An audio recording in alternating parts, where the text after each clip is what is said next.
1182년에 태어났던 우리가 알고 있는 그 프란체스코 수도사가 있습니다.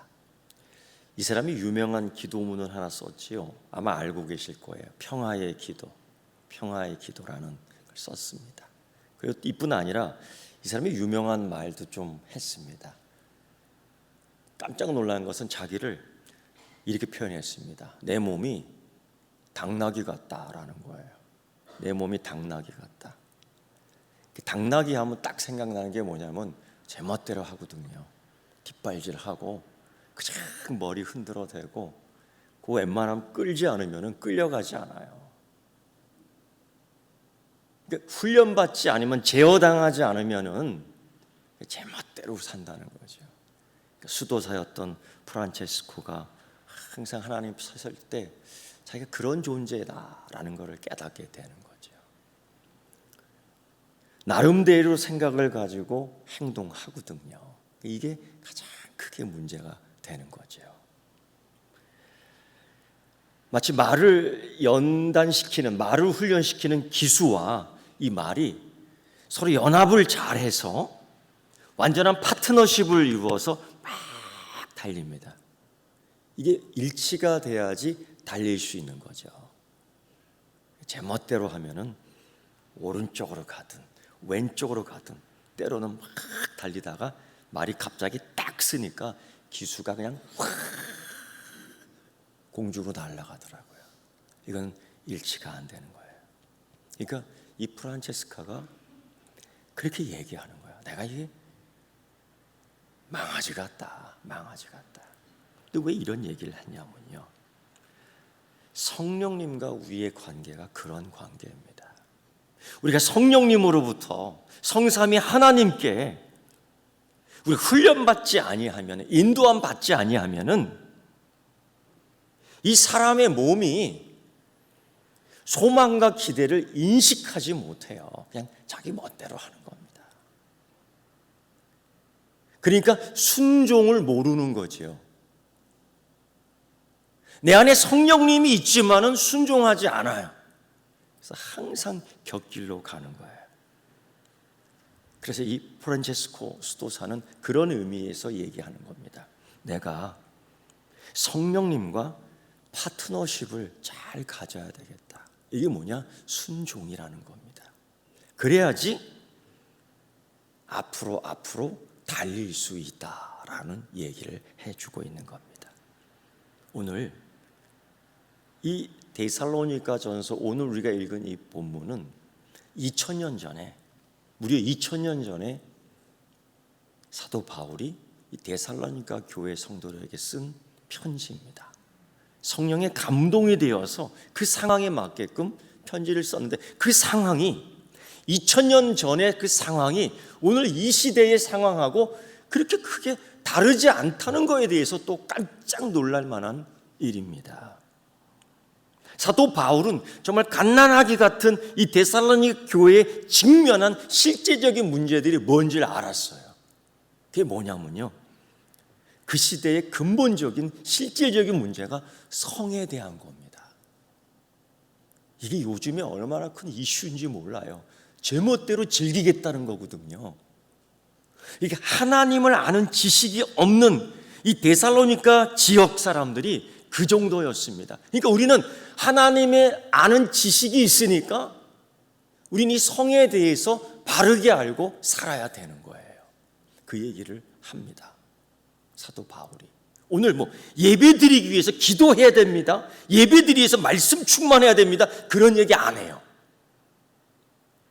그들의 삶이 어떤지, 그들의 교회 밖의 삶이 어떤지, 여기서 어떻게 우리가 그리스도인으로서 살아남을 수 있는지, 어떻게 이 세상에서 우리가 그리스도인임을 증명할 수 있는지, 어떻게 이 세상 속에서 내가 성령님과 함께 파트너십을 가지고 말씀대로 살아갈 수 있는지, 그걸 지금 이야기하고 있는 겁니다. 두 번째 문제는요, 돈 문제입니다. 물질의 문제입니다. 우리가 다 여기에 죽고 살잖아요.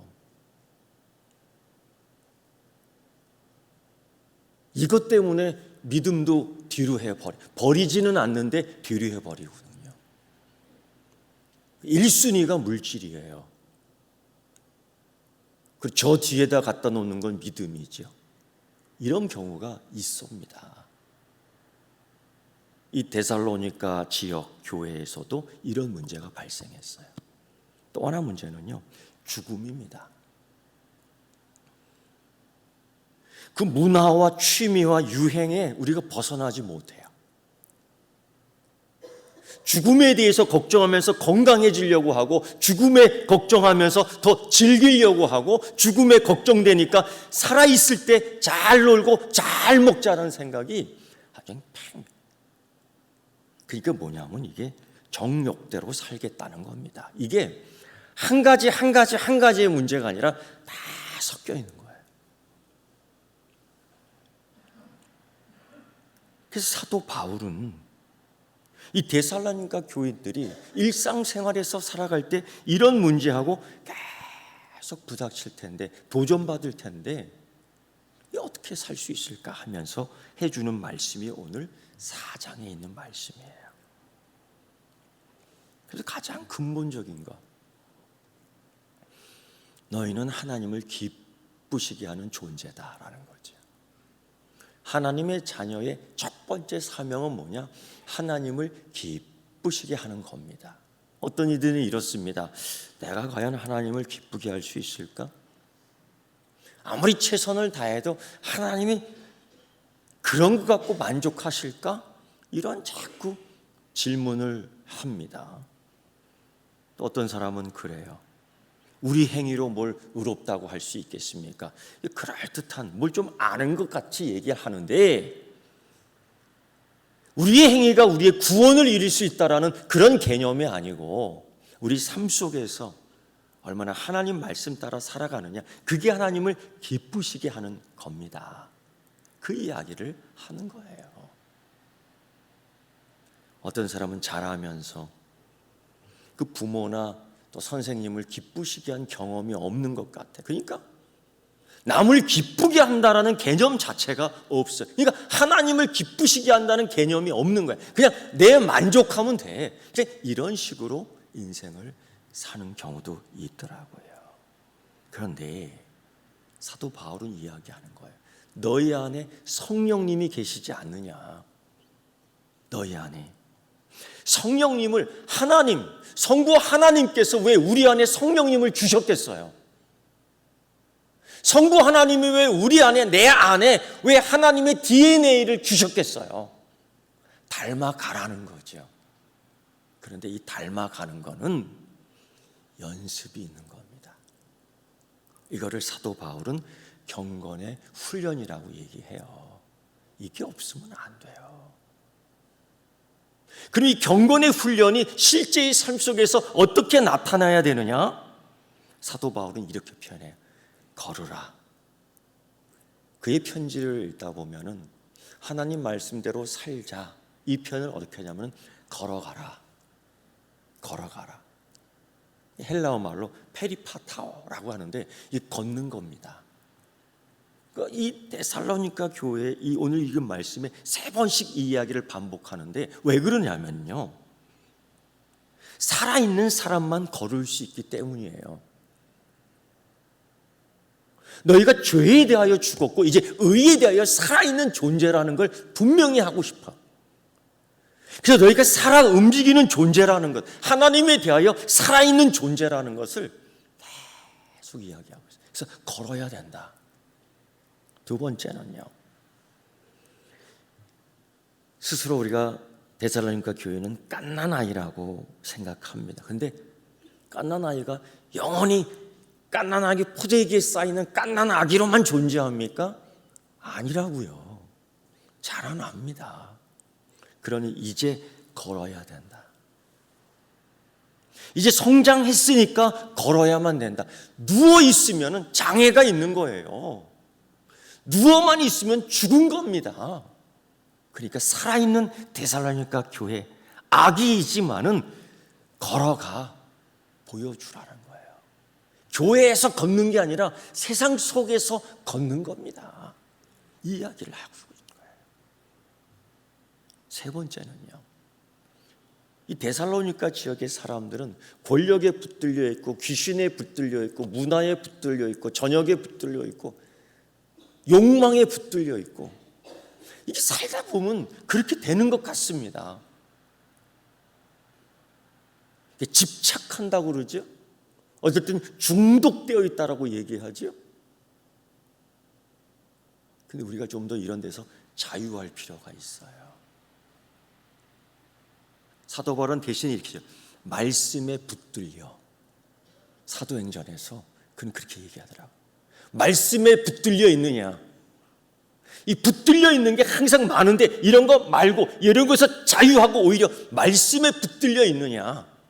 그래서 자유롭게 걸을 필요가 있다. 걸어라, 살아라. 그 얘기를 지금 하고 있는데 이런 성의 문제, 돈의 문제, 또 정욕의 문제 이런 거에 걸려있는 데살로니가 교회 지역 그 교인들에게 이 얘기를 해주고 있는 거예요. 왜냐하면 지금까지 그들은 그렇게 살았습니다. 그런데 어느 날 예수님을 믿은 겁니다. 예수님을 믿으면서 자기 삶의 스타일을 바꿔야 돼요. 예수님을 믿으면서 자기의 라이프 스타일을 바꿔야 돼요. 이게 얼마나 부담이 되겠습니까? 얼마나 힘들겠습니까? 그러니까 곤란한 거예요.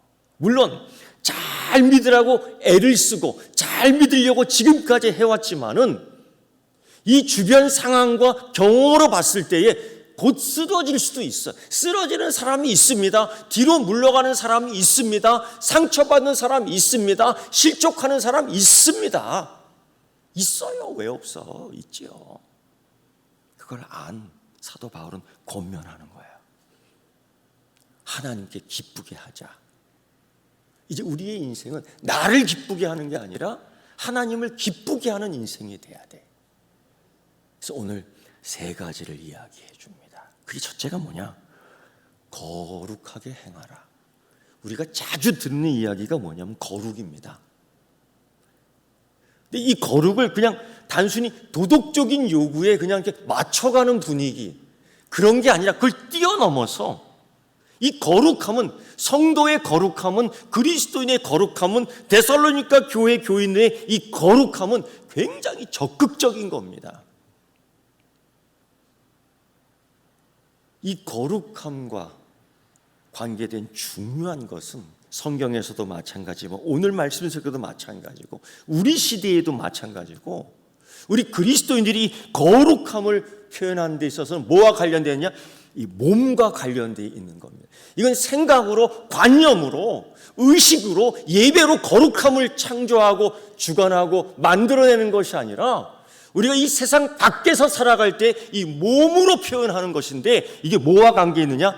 성의 영역과 관계 있는 거예요. 성의 문제예요. 이게 데살로니가 교회에 이 사회 환경은 문만 열고 나가면은 눈에 보이는 게 그런 거예요. 컴퓨터를 켜보세요. 눈에 보이는 게 그거예요. 밖에 나가서 창문을 열고 보세요. 그런 거예요. 그러니까 하도 그런 것들이 많으니까 도덕적으로 무질서할 수밖에 없는 거죠. 이런 것들이 사회 현상으로 일어나는데 제어할 수가 없는 상황에 우리나라도 이르는 겁니다. 이때에 데살로니가 교인은 어떻게 살아야 되느냐? 이때에 현대 우리 그리스도인들 2000년 후에 우리 서귀포 교인들은 어떻게 살아야 되느냐? 거룩을 몸으로 나타내라는 거예요. 프란체스코 수도사가 얘기한 것처럼 길들이지 않는 통제불능의 당나귀처럼 날뛰게 둬서는 안 된다라는 거죠. 사도 바울은 그래, 하나님을 모르는 지식 없는 이방인처럼 살아서는 안 된다라는 거죠. 하나님이 우리를 어떻게 만드셨는데요? 우리를 남자와 여자로 만들었잖아요. 이 남자와 여자가 가정을 꾸리게끔 만들었잖아요. 이 남자와 여자를 통해서 기업을 얻게끔 했잖아요. 한 남자와 한 여자가 부부가 되었잖아요. 사도 바울은 제일 먼저 이 가정에서 거룩함을 표현하라는 거죠. 우상숭배, 특별히 이방 신전에서 정기적으로 자행했던 그 성매매, 그런 것들이 만연되어 있어요. 그러니 그 짓을 하고 집으로 오는 겁니다. 남녀 할 것 없이. 이게 2000년 전에 데살로니가 교회 지역의 문제였고 2000년 후에 우리 시대의 문제이기도 합니다. 이럴 때 우리 그리스도인들은 어떠한 삶을 살아야 되느냐? 사도 바울은 그냥 한마디로 거룩함을 나타내라 라는 거예요. 다른 거 없어요. 여러분, 사회 전반적으로 다 이런 풍으로 사는 이때에 예수 믿는다는 것 이유 하나로 어느 날 갑자기 어저께까지 그곳에 들렸던 사람이 오늘 예수 그리스도를 믿으면서 변화가 돼요. 따라서 새로운 방식으로 이제 살아야 돼요. 새로운 규칙을 가지고 이제 살아야 돼요. 새로운 말씀을 가지고 살아야 돼요. 새롭게 받은 믿음을 가지고 이제는 우리가 살아야 돼요. 근데 이게 그때의 그리스도인이나 이때의 그리스도인이나 이게 막대한 부담이 되는 거죠. 그 습관 그대로 예수 믿는 것은 있을 수 없어요. 그때의 그 정욕을 가지고 예수 그리스도를 따르겠다고 할 수가 없어요. 두 마음을 품어서 예수를 따르겠다고 할 수가 없어요. 거품만 일어나는 것 뿐입니다. 여러분, 물론 깨끗하게 사는 이방 가정들도 있겠지요. 그러나 일반적으로 탐욕과 이기심이 심했습니다. 그러므로 그리스도인들의 첫 번째 책임은 하나님을 영화롭게 하기 위해서 가정을 잘 세워야 돼요. 요즘 다음 세대, 교회 학교 막 얘기하지만은 이미 슬픈 이야기지만은 교회 학교의 전문가들의 연구에 의하면은 교회 학교에서 다음 세대의 믿음을 감당하기가 역부족이에요. 그럼 소망이 없는 겁니까? 희망이 없는 겁니까? 근데 그때나 지금이나 우리가 빠뜨린 거 하나 있어요.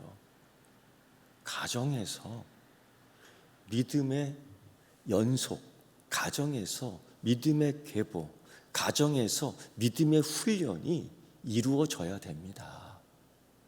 이것 또한 거룩한 가정을 이루는 거예요. 교회 안에서만 믿음 얘기하지 말고 가정에서도 믿음 얘기하세요. 가정에서 세상의 이야기하지 말고 가정에서 말씀의 이야기를 하세요. 이런 게 사실 쉽지 않아요. 쉽지 않아요. 이건 훈련되어 있어야 돼요. 이건 아빠와 엄마가 말씀으로 훈련받아야 돼요. 훈련받지 않은 사람이 할 수 있다? 아니요. 그 수도사가 자기 몸을 왜 망아지같이 표현을 했을까? 그게 안 되거든요. 평생에 말씀 공부 한번 하지 않잖아요. 평생에 기도 훈련 한번 하지 않잖아요. 그리고 어떻게 가정에서 예수님 이야기를 하고 성령님 이야기를 하고 하나님 이야기를 하며 성삼위 하나님의 은혜 이야기를 할 수 있습니까? 안 되는 거예요. 거룩함이 안 나타나는 거예요. 훈련이 필요합니다. 실습이 필요합니다. 어느 성도님이 어제 집을 샀습니다. 하나. 너무 기뻐요. 성도가 집을 사니까 목사님의 마음이 좋아져. 여러분은 어때요? 배가 아파요? 좋아요? 좋아야 돼요. 기뻐야 돼요. 그래서 물어봤어요. 저도 들은 소리가 있어서 왜 이렇게 교회 가까이에 집을 샀어요? 자꾸 다른 소리 하려고 그래. 그래서 제가 새벽 기도 나오기 위해서 샀다며요. 맞대. 인정했어요. 그래서 제가 미리 얘기를 했어요. 그거 힘든 거니까 한 달에 2번이라도 해라. 그거 매일 못해요. 힘들어서. 왜 그런지 아세요? 몸에 익히지가 않아서 그래요. 왜 그런지 아세요? 이거 훈련돼야 되는 거예요. 그저 되는 거 아닙니다. 훈련 없이 되는 거 아니에요. 그런데 하다가 실패할 수도 있어. 하다가 힘들 때도 있어. 근데 멈추면 안 돼요. 계속 걸어야 돼요. 첫 술에 배부르지 않습니다. 그저 앉아 있으면 된다고 생각하면 안 됩니다. 몸으로 부닥쳐야 돼요. 오늘 말씀이 거룩함도 습관화되기 위해서는 몸으로 부닥쳐야 돼요. 두 번째는 뭐냐면요, 이 사도 바울이 이 데살로니가 교인들에게 이런 얘기합니다. 사랑으로 행하라. 우리 기독교인, 우리 그리스도인들이 제일 많이 듣는 소리 가운데 하나가 뭐냐면 사랑 표현이에요. 사랑합시다. 사랑합니다. 어떤 사람은요, 사랑합니다. 근데 그래, 좀 쳐다보고 얘기하라고. 그 정도가 아니에요. 사랑은 그런 표현이 아니에요. 사랑은 그런 감정이 아닙니다. 과거 영국의 그 록그룹 가운데 가장 유명한 그 비틀즈 그룹이 있습니다. 여러분 아시는 분 계실 거예요. 그가 그런 노래를 불렀어요. 돈 없어도 나는 사랑만 있으면 돼. 돈 없어도 나는 사랑만 있으면 돼. 이 노래를 불렀습니다. 얼마나 그 청춘들에게 인기가 있었는지. 근데 돈 없어도 사랑만 있으면 돼. 이 노래 부르고 그들은 돈 엄청 벌었습니다. 돈을 그냥 떼돈 벌었어요. 그래서 제가 몇몇 사람에게 물어봤어요. 돈 없이 사랑만 할 수 있겠느냐 했더니 대부분에 흔들던데요. 이 현실적인 문제예요. 돈 없이 사랑 안 되더라고요. 제가 또 이렇게 말하니까 부정하는 사람 꽤 있을 것 같아요. 근데 여러분 놀라지 마십시오. 우리가 사는 이 현실에서 돈과 사랑은 놀랍게도 연결되어 있어요. 이 부분에 대해서 예수님이 말씀하셨어요. 돈을 가지고 사랑을 표현할 수 있다는 거예요. 돈을 가지고 자기 마음을 표현할 수 있다는 거예요. 예수님이요, 마태복음 6장 21절에 이런 말씀했습니다. 내 보물이 있는 그곳에는 내 마음도 있느니라. 어떤 부자 청년이 예수님께 와서 자기가 따르겠다고, 제자가 되겠다고 하는데 예수님이 대번 시험하잖아요. 네 있는 재산 다 팔아 가난한 사람이 주고 나한테 따라라. 못하잖아요. 그게 왠지 아세요? 아까워서 못하는 거예요. 제자는요, 사랑할 수 있어야 돼요. 그게 있어야 돼요. 여러분, 예수님이 이렇게 얘기했잖아요. 다윗 아십니까? 다윗? 그가 말년에 큰 실수 하나 하죠. 굉장히 교만합니다. 사람이 교만해질 수 있습니다. 하나님이 그런데 용서해 주셔요. 그래서 그 조건 하나가 뭐냐면 희생 제사를 드리는 겁니다. 뜻하지 않게 엉뚱한 곳에서 희생 제사를 드리게 해야 되는데 그 지역이 예루살렘 지역 아라우나라는 사람의 그 마당터에서 하게 됐어요. 그런데 희생 제사는 준비해야 되는데 짐승도 준비해야 되고 불도 준비해야 되고 여러 정결한 물도 준비해야 되고 하나도 없었어요. 급하게 다달은 이 아라우나 타작마당에 와서 다윗이 피차피차 여차여차 하면서 이 얘기를 하는데 아라우나가 그 권력 앞에서, 이 농부입니다. 그런데 권력 앞에서 소의 멍에 타작 기계 모든 나무로 만든 것을 다 제공해요. 그리고 소까지 제공해요. 이 농사꾼에게 없어서는 안 돼 필수적인 걸 다 제공하여 그냥 쓰라고 합니다. 다윗이 이때 거절해요. 그러면서 유명한 말을 하죠. 사무엘하 24장 24절의 말씀 보면 값 없이는 내 하나님 여호와께 번제를 드리지 아니하리라. 값 없이는 내 하나님께 번제를 드리자. 그리고서 50세겔을 거기다 줍니다. 이거는 몇 배에 해당되는 거예요. 그리고 예배를 드릴 때에 그 희생 제사를 하나님이 받아주십니다. 여러분 삭개오 아십니까? 삭개오는 태어날 때부터 아마 장애가 있었던 것 같은데 이 신체적 장애가 인격 장애까지 와요. 얼마나 미워하고 증오하는지요. 사람을 참 뺏어 먹어요. 자랄 때 환경이 그래서 중요하다는데 틀리는 소리는 아닌 것 같습니다. 근데 우연히 예수님을 만나면서 하룻밤 자기 집에서 예수님을 초대하여 예수님이 들어간 거죠. 신방을 하신 거죠. 예수님과 이야기를 하는데 하룻밤에 변해버려요. 그 증오하던 자가 사랑이 뭔지를 알아요. 그 뺏어먹기만 했던 자가 나눔이 뭔지를 알아요. 그래서 그날 아침 예수님께 드린 말씀이 바로 이겁니다. 예수님, 주여 보시옵소서. 내 소유의 절반을 가난한 사람에게 주겠습니다. 예수님이 얼마나 기뻤는지요. 이런 얘기 하셔요. 이 사람은 오늘부터 아브라함의 자손이다. 예수님이 얼마나 기뻤는지 그냥 선언을 해버렸어요. 하나님을 기쁘시게 할 수 없다고요? 이렇게. 저도 요 며칠 전에 너무 기뻤어요. 뭐냐면요, 더위에 자꾸 지치게 되고 이 날씨가 습하니까 사람이 막 이렇게 쭉 늘어져요. 근데 어떤 분이 저한테 목사님 좀 시원하게 이 더운 날 좀 시원하게 지내세요 하면서 커피 쿠폰을 주셨어요. 내가 그걸 딱 보면서 너무 기쁘더라고요.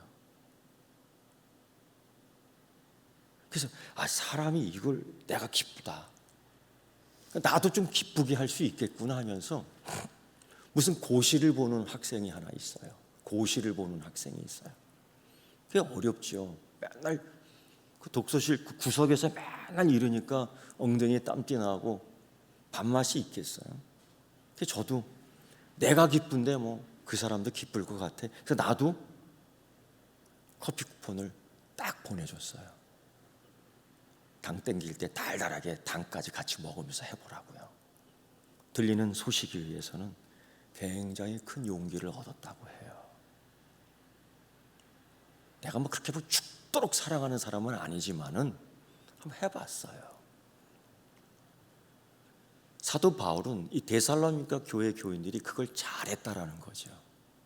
교회 공동체에서요, 이 사랑은요, 거리가 있든 없든 간에 이건 느낌이나 감정 이상이에요. 사랑한다는 거는 뭐냐면요, 자기가 갖고 있는 것들을 개인적인 관계로 주는 거예요. 몰라요. 얼굴도 모르고 이름도 모르고 성도 모르는 사람입니다. 그런데 그걸 줬다는 거예요. 교회 공동체에.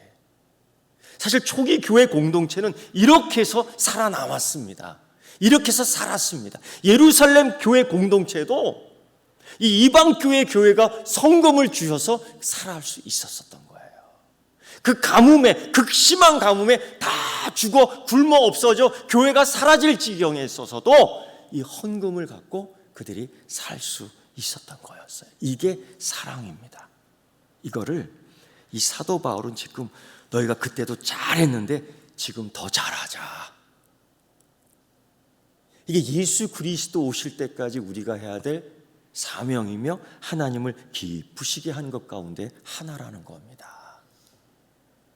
세 번째는요, 이런 말씀을 하는 거예요. 정직하게 살아라. 당연한 얘기인데요, 왜 이런 말씀을 하냐면요, 이 믿음이 있다라고 얘기를 하는데 갑자기 일을 하지 않는 거예요. 난 믿음이 있어. 난 하나님이 다 먹여주실 거야. 난 하나님이 해결해 주실 거야. 뭐 이런 소리 자꾸 하는 거예요. 하나님이 알아서 해주시겠지. 우리 사실 그런 얘기 많이 하잖아요. 그리고 그들이 일을 하지 않았습니다. 왜? 주님이 곧 오신다는 겁니다. 근데 어떤 사람이냐면 남의 집 일을 하는데 가서 일하지 않는 거예요. 어떤 사람은 주인인데 일하는 종업원들을 관리하지 않는 거예요. 너무 무책임한 거예요. 남의 집에서 일을 하지 않잖아요. 다 농업일 거 아니에요. 다 가축일 거 아니에요. 먹이고 풀을 먹이고 열매를 맺고 하는데 사람의 노동이 다 들어가는 거 아닙니까? 손을 놔버린 거예요. 이게 사실 신자들에게 있어서 있었던 문제였습니다. 데살로니가서 3장 10절 말씀 보면요, 후서에 얼마나 이게 심각했으면 사도 바울은 이 한마디 하지요. 사람이 만일 일하지 않으면 먹지도 하지 말라. 이게 얼마나 심각한 얘기예요. 이건 욕입니다. 일하기 싫거든 먹지도 말라. 이 정도까지였어. 심했던 겁니다. 보세요, 여러분. 일터에서 하나님을 모르는 사람들이 우리를 본다고요. 동네 밖에서 하나님을 모르는 사람들이 저 사람 교회 다니는 사람이라는 것을 알고 있다고요. 그래서 우리의 일상에서 열심을 다하면 그들에 대하여 좋은 간증의 본보기가 됩니다. 이게 생활전도라는 겁니다. 이게 생활전도, 관계전도라는 겁니다. 사도 바울은 그리스도께 인도하는 데에 좋은 영향을 끼쳐야 되지 않겠느냐? 예수 그리스도께 점점 가까이 오실 때까지 우리가 힘써야 될, 훈련받아야 될 게 있는데 세 가지, 오늘 읽은 말씀 속에서 거룩하게 살아야 되고요. 두 번째, 사랑으로 자기 걸 내어줄 수 있어야 되고요. 세 번째, 정직하게, 근면하게, 성실하게 일할 수 있어야 되고요. 이거 당연한 얘기 같지 않습니까?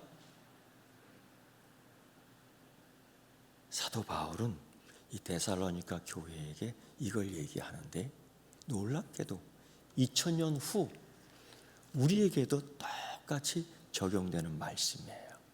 이때에 이걸 가지고 하나님이 우리를 향해서 기뻐하신다는 거예요. 여러분, 예수님의 얼굴을, 예수님의 행적을 한번 쭉 읽어보십시오. 예수님이 그렇게 막 기뻐하며 껄껄거리며 웃으신 적이 별로 없었던 것 같아요. 사실이에요. 항상 고난을 받았으니까, 항상 바리새인들한테 쫓겼으니까. 그런데 누군가 그 사이에 예수님을 기쁘게 했단 말입니다. 누가요? 어린아이가 보리떡 5개하고 물고기 2개를 가지고요. 그게 사랑이에요. 그게 섬김이에요. 이 세상에 대해서 근심하는 것처럼 우리가 하나님도 이 세상에 대해서 근심할 것 같아요. 이때에 누군가 하나님을 기쁘게 하는 사람이 나와야 되지 않겠습니까? 누굽니까? 한번 찾아보세요.